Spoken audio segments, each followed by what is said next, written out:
A quick reminder for you that D1 Training is a results-driven sports training facility, offers over 20 years of experience, and has trained over 1,000 pro athletes. We got a 5-star training system that comes straight from Division I strength and conditioning programs, personal training, team training, youth developmental programs, adult boot camp classes, and so much more. Brinley Murphy is the National Player of the Year for high school women's soccer, and she's one of our trainers here at D1. How are things? Good. How about you? Very good. So today was a school day for you. Yeah, but we had early release, and I don't have a fourth period, so I got out at like 12. You don't have a fourth period. Yeah, because I have dual enrollment. So, Wait, what does that mean? So are you already a student so at South Carolina? no, it's actually at Tusculum. Basically, I'm just doing this now so that when I go to South Carolina, I won't have to take any English credits. So that's nice. Okay. Yeah. That's Yeah. fancy. And it's also infuriating for the students that have to do things like English 101. Yeah. Yeah. You little I know. I've had brainiacs got that chance. that. No, this is true. So I went to Maryville and kids, got to do that. Well, the I guess the senior that or the semester that people did it was their senior year English class. I got mono my senior year, and I had to Oh. miss 6 weeks of school. So because of that, I had to miss that opportunity. Oh gosh, I can't imagine missing six. That sounds awful. Like, and Yeah. senior year. Second semester too. Oh no, oh my gosh. A bunch of my friends, like right before Christmas break, got mono. That was bad. Yeah. All sharing beverages. Yeah, yeah. Maybe that's what it was. Well, thanks for coming on. Of course. Brinley Murphy. I don't know if I've even got all the awards right. I've got Gatorade Tennessee Player of the Year and United Soccer Coaches National Player of the Year. Is that right? Are there more? Yes, there's some other ones, but those are the most significant, I'd say. Yeah. Which one of those tickled your fancy the most? Um, I mean, definitely, I'd say National Player of the Year just because Gatorade Player of the Year was just for Tennessee. Well, it was also important to me because that was my junior year, so like I'll find out about this year later on, but Gatorade Player, that was like up in my career, that was like the most important thing I'd like ever accomplished. But National Player of the Year was definitely, oh my gosh, felt unreal when I found out Yeah. about that. Does something like that instantly like skyrocket your recruiting? Like, did you get more calls that you hadn't already gotten? I was already committed at that point, and soccer is different than other sports when it comes to recruiting. You don't really recruit a player that's already committed somewhere just because for school, like all schools, just like budget wise, and it's kind of a waste of time. So by that point, most people or most Power Five, if not like every school, tries to fill their rosters like senior class by like their senior year, like by Christmas break. That's absolutely everyone, I'd say. Okay. Mhm. And is it a sport where a lot of people? I know Kayla Barr that works out here at D1. She's already at University of Tennessee. Is that one where Yes. lady soccer they like to do that? Um, do they like to what? So, commit people earlier? Hmm. Yes. Everyone I know, most people I know commit their junior year sometime before senior year. And usually on the early end, just because recruiting is so, I honestly think soccer recruiting is just so much different than the other recruiting just because of all the steps and stuff. But definitely committing earlier is, in my opinion, more beneficial just from like a stress level and just overall like I just think it's better overall to commit earlier, and that's what she did. That's what Tennessee does too, I think. Yeah. Now, have you gotten anything like I don't know? I just wonder what that experience was like getting National Player of the Year, and has it like afforded you any other kind of opportunities since then? Yeah, it's definitely put my name out there a lot more. There's been a bunch of articles, and I've had people reach out doing interviews, and even when I was at the national convention, there were these a bunch of tents of people like giving me their gear to like try and like review and stuff and give it back to them, which was really cool. Because it was all new stuff, so I was like, okay, cool, I'll try it. It was free, so that was really nice. And then since then, I was injured for the past 3 months, so I haven't really got a chance to play any club. Like basically from the state championship game. After that, I was out for 3 months until last weekend was my first weekend playing again. So How'd you feel? I felt great. I scored a goal, but it's also different because I'm playing a new position, so I really have to, get used to that position and get ready for college. What's that transition? Like what is the new position? So I've played literally everywhere, but my like what I play in high school and what I've played my whole life is center forward. Um, but then club last year and the year before I played center back just because our team we just weren't that good. So there was like if I was up top of the ball would never go up there. So I kind of stayed in the back. And then this year I'm playing the six, which is like it's more defensive than center forward, of course, but it's not as center back. So I get a little more freedom than center back. I know that's really confusing if you're not like yeah.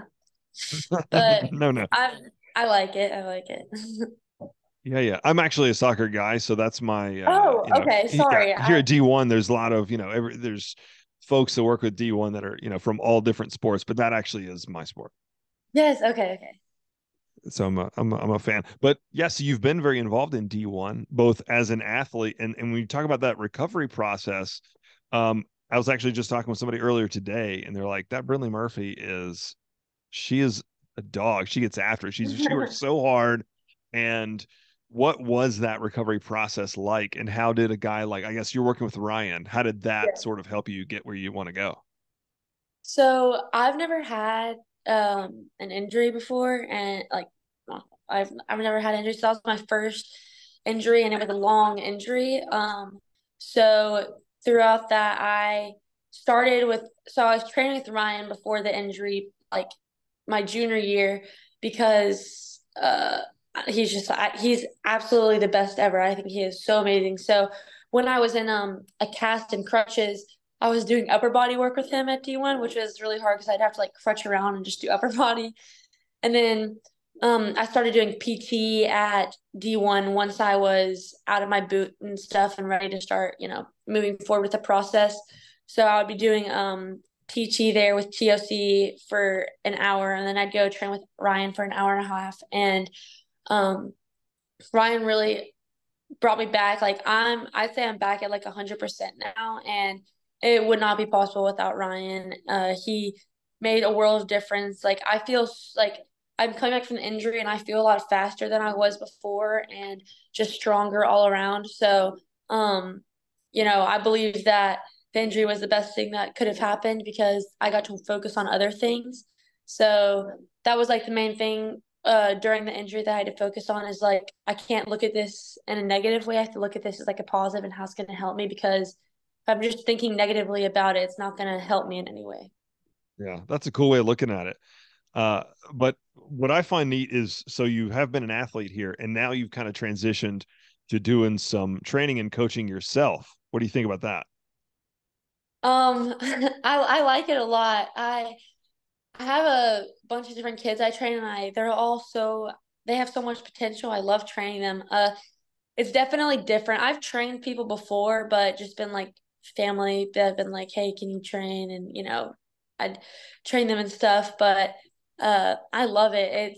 I use a lot of what I do for training and just give it to them on like a different level. And because skills from when you're young to when you're older, it's the same thing. It's just more advanced.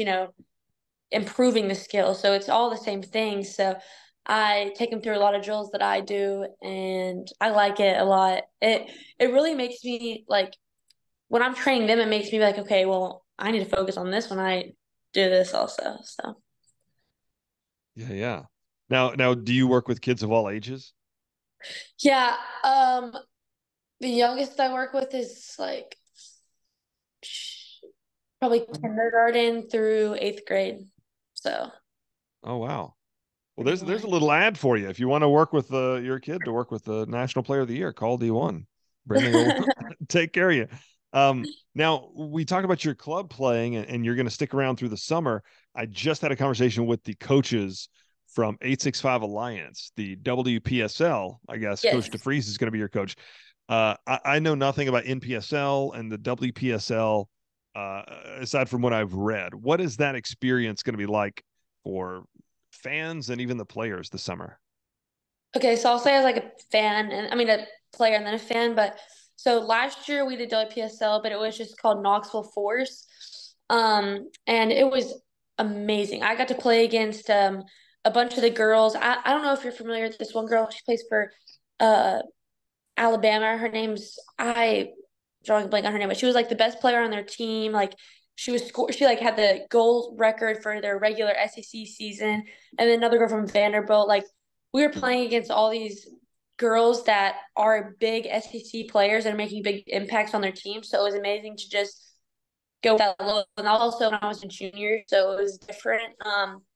It was I couldn't have asked for anything better. It was the best experience to physical. Like the biggest difference for me was like physical because I was like, I'm usually used to like, being like a little bit bigger, but they were like huge. And I was like, dang, like, I gotta be stronger. And then this summer it will be different though because I report for school June 12th. So I'm only gonna be able to play like a couple of games. But as a fan, I definitely think it's gonna be so amazing because um we had good turnouts at our game last year and it was not public, like there was no marketing for it, or like no one really knew about it, but we had a good amount of people there.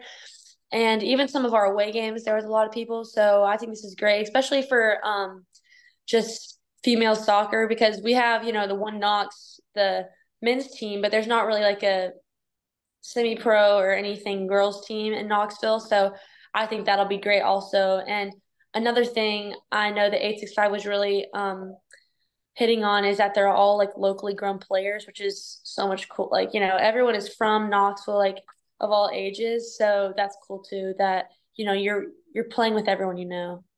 Yeah, that's a difference I really like. So I was a part of the season for One Knox last year, and they were USL two. Well, USL two and NPSL are basically parallel, Yeah. and but the difference is, they had local players on the team last year, but they didn't get any time on the field. But Yeah. this year, it's going to be all 11 kids are going to have some connection to East Tennessee. 100%. Yeah. Yeah. That's a pretty cool aspect. And we actually recorded the episode at Orange Hat Brewing, and we were talking about the cool thing for, I guess, fans getting to, because it's such a popular thing with fans to go kind of pregame. So they go to Yeah. Orange Yeah. Hat right down the Yeah. road. They're gonna have food trucks and stuff at Hardin Valley for the games. Yeah. I think it'll be so great. I'm excited. Now, is there ever rivalries like? I mentioned Caleb Barr earlier. We've got Nora Jacoman also. These are players that during the high school season you're butting heads with and stuff, but now you're going to be teammates. Is that Yeah. weird at all? Well, I played club with them also, so I've kind of been used to being around them my whole life. I don't really think of them as competitors in that way, I guess, because I've played with them for so long. I mean, high school season's different, but that part of our life is done with now, so it's not really anything to. And we were bearded still against 7 games, so that didn't really affect much. But I'm excited to play with them. They're both amazing players. Kayla, I know she graduated early and is at UT already, but I see her sometimes. And then Nora, we're on the same club team right now, so I'm with her 5 days a week usually. Yeah, yeah. So they're very involved with D1. I'm also talking with Caden from up in the Johnson City area, who's going to be a part of the 865 Yes, Alliance. yes, So I so love. that'll be cool too. Hoping to get her working out up at the new Tri Cities D1 very very soon. Yeah, So one last question about your training, because to get to a level of, I was never anything close to National Player of the Year, anything like that. If once you to reach a like achievement like that, I wonder how early in your training career or playing career as a young soccer, just a little kid, when did you kind of realize this is my sport and I really am going to go like all in on training and practicing to be the best I can?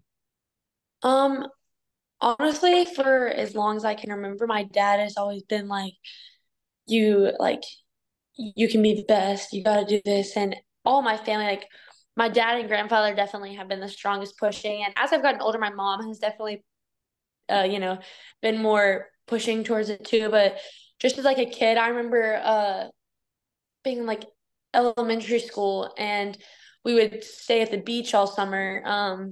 And my dad, like all the kids would be playing in the ocean and stuff, and we'd go to this like field and train soccer for like an hour and a half. And at such a young age, I think that that's like the best thing about it is there was never a point where I was like, okay, now I need to start training harder because I've been doing it for so long. I've been training hard, so that's a good thing is that I always have like the motivation to work hard just because I guess it's been instilled in me from such a young age. So the motivation part has never been a very, or the hardworking motivation side has never been a difficult thing for me.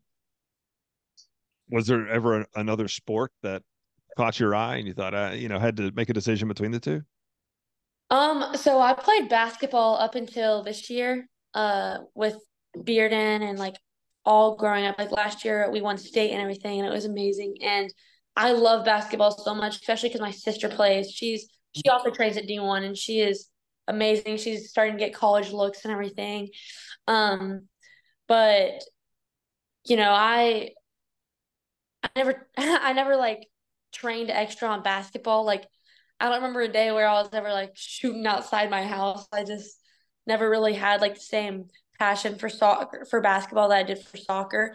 And I think my favorite thing about basketball was that I just got to play it, and that was my like relaxation time away from soccer to just, make me love soccer that much more. And when I mess up in soccer, I beat myself up about it. Whereas basketball, I'm just like, that was a bad shot. Like not it's not it's never really been a competition between the two because soccer has just always been, you know. And my dad, like everyone would always think that my dad would push me towards basketball more because he played in college and his like basketball was like all his both my siblings play basketball, like everyone in my family was basketball, but I don't know. He pushed me towards soccer, so who knows? Yeah, he could just see it's just you had that passion in your eyes. hmm Yeah, Maybe. Who's your favorite player ever? Abby Wambach. That's a good Yeah. one. Yes. That's a good one. Yes. All right, Brinley, one last question I ask everybody on the show. What is your favorite workout exercise? Um, I don't know about favorite, but I feel most accomplished after I do like a good like a couple like swimming. When I finish swimming, I hate it, but I also love it because I feel so accomplished, and it's just a full body hard workout. So I like That's a new one. I haven't heard that. yeah, it's good cross training and it's exhausting. It sure is. I have tried it at the gym, semi recently, and it's funny. Like I Yeah. remember as a younger kid swimming laps, and now I do a few, and I'm like, geez, I'm gassed. Yeah. No, it's exhausting. It's so hard. Absolutely. All right, Brinley Murphy, thank you so much. Best of luck next season at South Carolina, and we'll be watching you this summer with 865 Alliance. Thank you.